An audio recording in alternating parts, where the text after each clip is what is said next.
Hey everyone, it's Brett Hornby here, and welcome back to my YouTube channel. I know it's been a while since I've done a video in this format, but this is definitely something worth me making a video on. As a Calgary sports fan, a trade was made. The Calgary Flames made another significant trade, and I am going to say this doesn't signify that they're rebuilding. Despite what Murray Everett's saying, apparently it's a four-letter word. Those Flames keep saying retooling, but we trade away another one of our major pieces to the New Jersey Devils. So that's why I got my colors set to Devils colors and Flames colors. My lights in the background, because the debate is how we did in this trade and who won. But before we end the video, if you want to follow along this Calgary sports fan's journey, just make sure you hit like and subscribe, and I have my other social media links down in the description below. But here we are. The Calgary Flames did indeed finally trade Jacob Markstrom, goaltender Jacob Markstrom. I'm going to finally say finally, because it was rumored for the longest time. Apparently it was rumored right before the deadline in February that apparently he did waive his no movement clause, which he had a no movement clause in his 6-year contract that he originally signed with the Calgary Flames to go to the New Jersey Devils to eventually, apparently higher ups squash the trade. But there's elements in this trade that actually happened that you got to wonder what's different now than then. But the Calgary Flames traded away Jacob Markstrom to the New Jersey Devils. In exchange, the Calgary Flames get a first-round pick, but it's not the number 10th overall pick the New Jersey Devils have in this year's draft in 2024, but not until 2025. And they acquired defenseman in Kevin Ball, and it's spelled B-A-H-L, which is almost pretty close to the defenseman that the Calgary Flames had back in the day when we wore these beauties full-time in Kevin Dahl, not to be confused.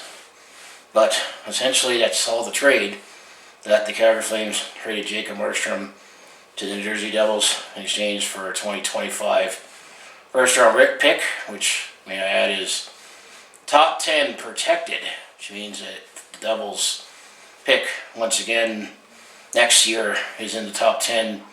Well, that can will get kicked down the road until 2026 with no protection. And then Kevin Ball, and oh, by the way, if this isn't any more added to the trade, the Calgary Flames retained 31.25% of Jacob Markstrom's salary on top of that, so which works out to be $1.875 million cap hit the Calgary Flames will have for this season, the next season on Jacob Markstrom's contract. So the Devils get him at $4.125 million cap hit for this season and the next season. So I'm going to say the Devils did very well, considering that they were looking to get that stud number one goalie that they felt was their Achilles heel this past season, that they had a rough season when the team looked like they were on the verge of being contenders.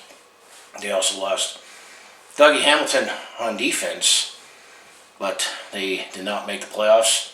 They also acquired Jake Allen from the Montreal Canadiens, so their tandem is going to be Jacob Markstrom and Jake Allen for the New Jersey Devils. But they didn't have to give out their 10th overall pick in this upcoming draft. And apparently there was rumors in this supposedly trade at the deadline that Calgary was going to get like a Dawson Mercer or an Alexander Holtz. So for the Devils' point of view, they did not have to give up those 3 top assets to get Jacob Markstrom and to give him at a little bit of a discount. But I'm going to say it's not all got robbed by the Calgary Flames. I mean, who knows? There was other rumored deals I'll touch on that apparently both Ontario teams were interested in, as well as in the Ottawa Senators and the Toronto Maple Leafs.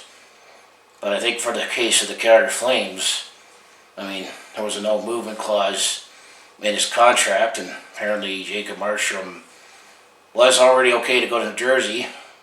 Did that handcuff the team?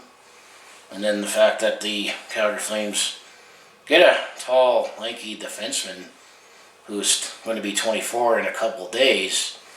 I'm going to say we're rebuilding our defensive core, and given his body size and the kind of game he plays, I'm going to say he's a nice replacement for Nikita Zadorov. And looking back when I made that video when we signed Jacob Markstrom, and I would say he has been the best goaltender the Calgary Flames had since Mika Kiprusoff. He didn't necessarily, things didn't exactly work out as planned in the 4 seasons he was here, because he did not make the playoffs in 2021 when we were playing in the somewhat bubble in the All-Canadian division. Then we made the playoffs in 2022 and got to the second round of the playoffs to only fall back in 2023, and then we had a regime change, and then this past season took a further step back. But Jacob Markstrom played well, all things considered. And based on, I'm going to say a combination of where the team's at, and apparently Jacob Markstrom was not happy with the higher-ups on how it was reported and rumored that he was in trade rumors, and didn't happen. And apparently Craig Connery also says that apparently he did not ask him to waive his no movement clause till recently when we traded him. But I just felt with all the assets the Flames sold off last season, starting, with Tyler Foley, and then Nikita Zadorov, Chris Tanev, Noah Hanifin, that essentially, and as well as Elias Lindholm, I should add, and that this team definitely is going in a new direction. And I'm going to say we're rebuilding. Regardless what the team wants to say, this is a rebuild. And I'm going to say an opportunity for Dan Vladar and Dustin Wolf to take the reins. I think the time is now for Dustin Wolf to see if he can take on more NHL time, and it'll be interesting to see if Dan Vladar is going to be healthy enough to come back at the start of next season after having hip surgery, which wouldn't surprise me that we would maybe potentially sign our goalie. But if you look at Cap Friendly, and definitely going to miss that website after the Washington Capitals purchase it and it gets taken off. But do you remember Cap Geek back in the day? But coming into this season, after this trade and retained salary, the Calgary Flames have $23.2 million in cap space, and we definitely still have some few unrestricted free agents to sign, potentially AJ Greer, as well as Oliver Shillington, maybe Dennis Gilbert, and then Nikita Otakuk. If I said that right, currently he is off to Russia, so we don't have any big unrestricted free agents that are in-house to worry about. But also the fact that getting that first-round pick in 2025, the Flames at least have 2 first-round picks, barring any other moves in this upcoming draft, 2025, after whatever gets sorted out on what pick we send to the Montreal Canadiens for trading away Sean Monahan's contract, and then the 2026 draft pick, our own, and we got from Vegas in the Noah Hanifin trade. So Calgary still has $23 million in cap space. But the case with Kevin Ball, the defenseman that we just acquired from the New Jersey Devils, his cap hit is just over $1 million, $1,050,000. Still under contract for this season.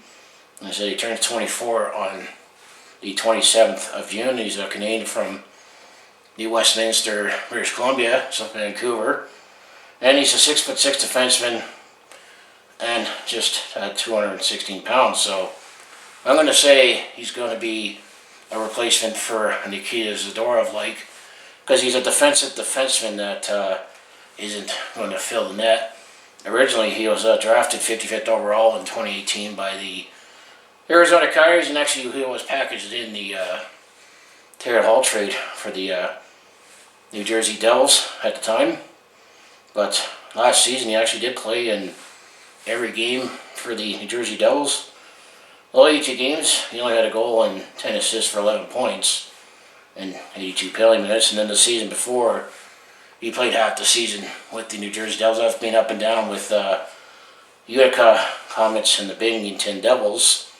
But in 22-23, he actually, in 42 games, he had 2 goals, 6 assists for 8 points, and 35 penalty minutes. And then he actually did play in 11 Stanley Cup playoff games, getting an assist. So overall in his NHL career, he already has got 148 games played, 4 goals, 21 assists for 25 points, and 127 penalty minutes. So essentially, we acquired a big, lanky defenseman that already, I'm going to say he's probably going to be in the top 4 with the Calgary Flames right now. So we still have Uyghur and Anderson as our top pair. Assuming we sign Oliver Shillington, and then you got ready to call Daniil Manronoff. So you could probably say we have our 6 defensemen right now, barring something else. I'm also looking at the Calgary Flames depth chart. I mean, Joel Hanley, also we did acquire in the Chris Tanev trade. And then that's pretty much it, because we got Dennis Gilbert, who we could probably sign as a depth. I doubt we're going to sign Jordan Osterley, but I think at his stage, best he could do was be a depth defenseman. Organizationally, he'll probably play more time with the Calgary Wranglers.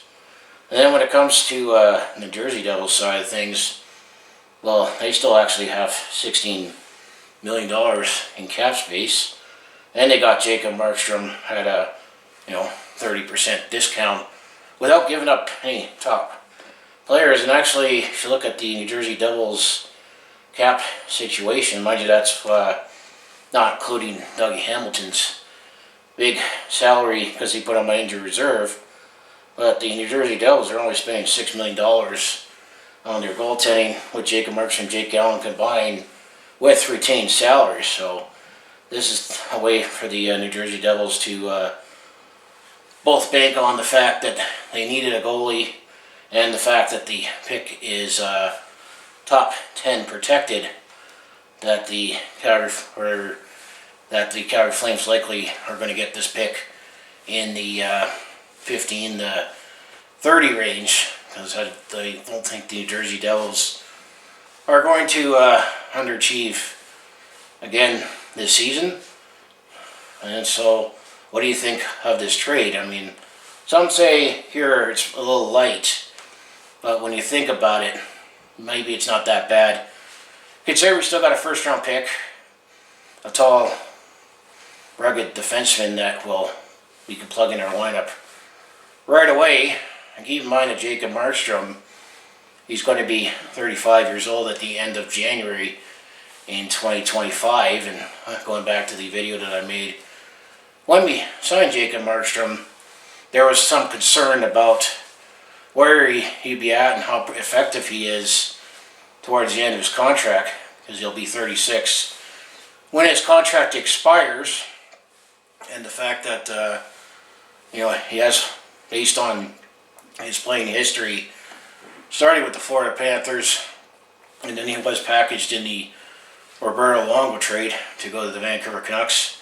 He definitely elevated his game with the Vancouver Canucks, and then the Canucks had to make a decision, salary cap and expansion draft, when he was expendable, and we signed him. But then here in Calgary, he had a sort of a down year. Then he bounced back big time when we got to the second round in 2022, and then he took a step back, where briefly at times in the 23 season, Dan Vladar actually spent some time as the starter. Then I'm going to say we bounced back this season, but we were starting to tear down the team and our defensive core. I'm going to say Calgary would have probably been even further down if Jacob Markstrom also didn't have as good of a season. So we'll see how he will do with the New Jersey Devils.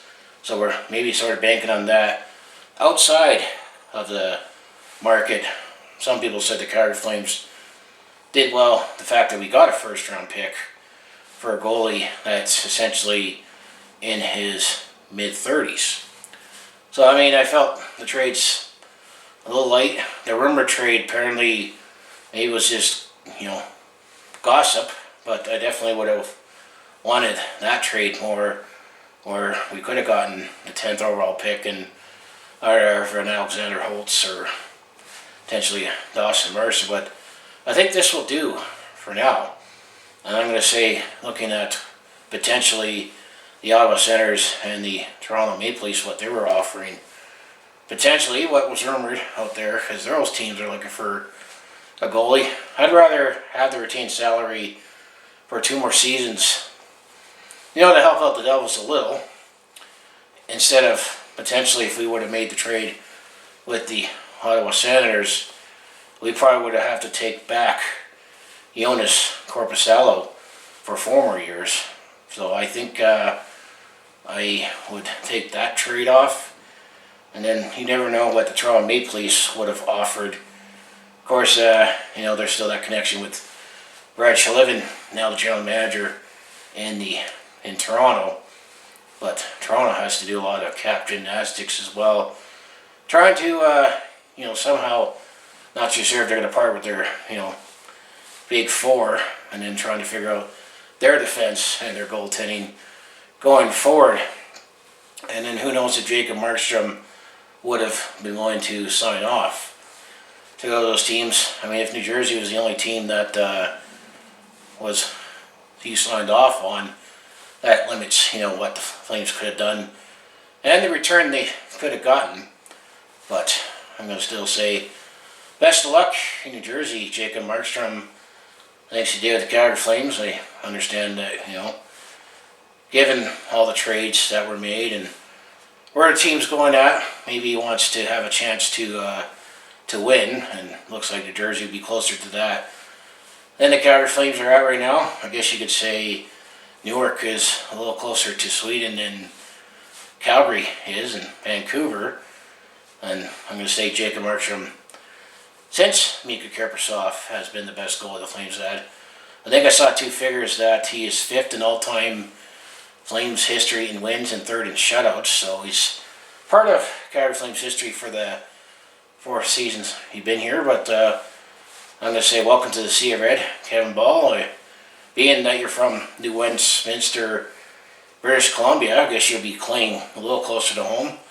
He did actually go to, I think he went to Toronto for school, because he did play for the Ottawa 67s in the Ontario Hockey League before he got drafted by the Arizona Coyotes, but he never played for the Coyotes. He only played with the Devils and the Flames. So what do you think of this trade that these 2 teams met? Were you excited or disappointed in the return? I just say apparently the rumored trade was it got nixed because of retained salary. Yeah, we're still retained salary at the end of the day.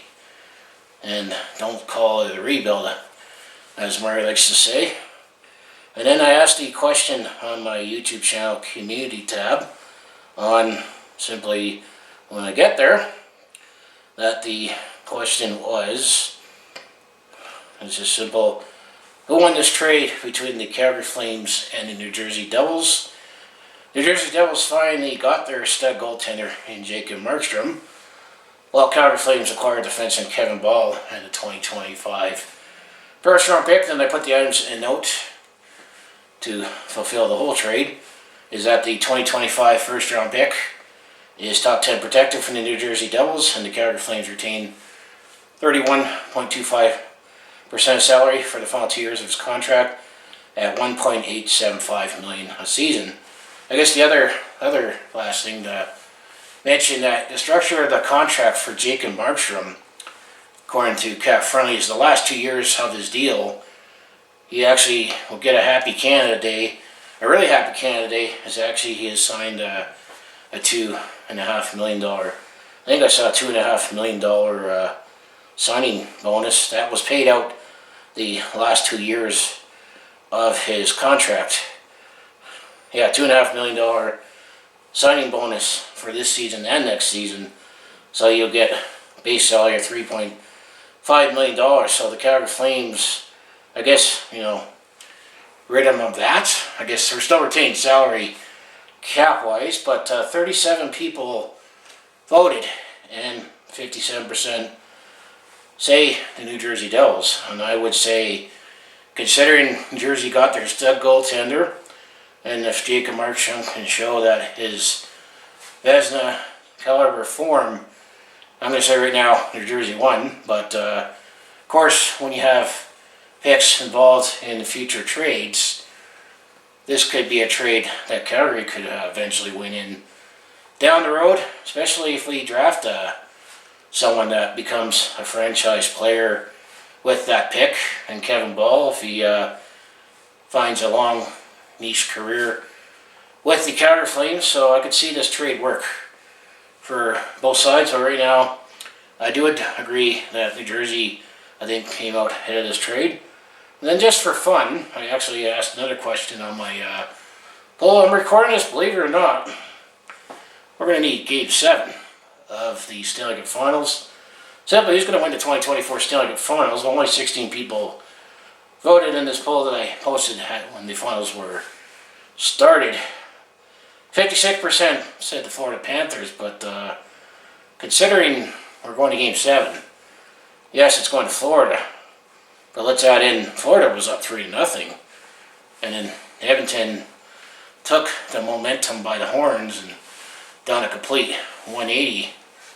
I got a bad feeling the Edmonton Oilers are going to win the Stanley Cup. Well, I've been wrong as a Calgary fan, but still say may the best team win, and I think Connor McDavid should win the Conn Smythe, regardless of what happens with his last bid. And then, oh yeah, I guess I could throw this in at the end, that the Flames did decide to move on from Mark Savard as one of the assistant coaches. Didn't necessarily work out as the power play coach. Calgary had like the worst power play in the league for most of the season, and then the last 6 weeks we had the best power play down the stretch that brought Calgary up to 25th in the NHL. I'm going to say a big part of that was because we got Andrei Kuzmenko when we traded away Elias Lindholm. So the Flames and Mark Savard decided to mutually part ways, and then we actually added Brad Larson to the coaching staff. The same Brad Larson that spent time with the Columbus Blue Jackets in a couple seasons as head coach. So those are the last piece of business. And of course, with the draft coming up after the Stanley Cup Final, I'll plan to do a draft recap with what the Calgary Flames did, especially with all the assets that we traded away. And I'm still making my notes so I can do a recap of the Calgary Stampeders draft. So that's basically everything I got put in, thrown at the end with the addition of the big trade the Calgary Flames made for Jacob Markstrom, where we traded him to the New Jersey Devils for Kevin Ball and the first round pick in 2025. So close out if you want to follow along with this Calgary sports fans journey. Just make sure you hit like, subscribe, and my other social media links down in the description below. So is it New Jersey that won the trade, or the Calgary Flames? I think short term, Jersey. Longer term, maybe the Flames, depending on how Kevin Ball works out as a Flame, and if we hit a home run or a grand slam that wins the World Series with that first round pick that we get from New Jersey Devils, or if we flip it for someone right now that alter the franchise. That's another thing that we're also picking up assets, as we can always use that for future currency as well. So I want to say go Flames, go Panthers. Please don't choke, but may the best team win for the Stanley Cup Final, and I'll see you in the next video.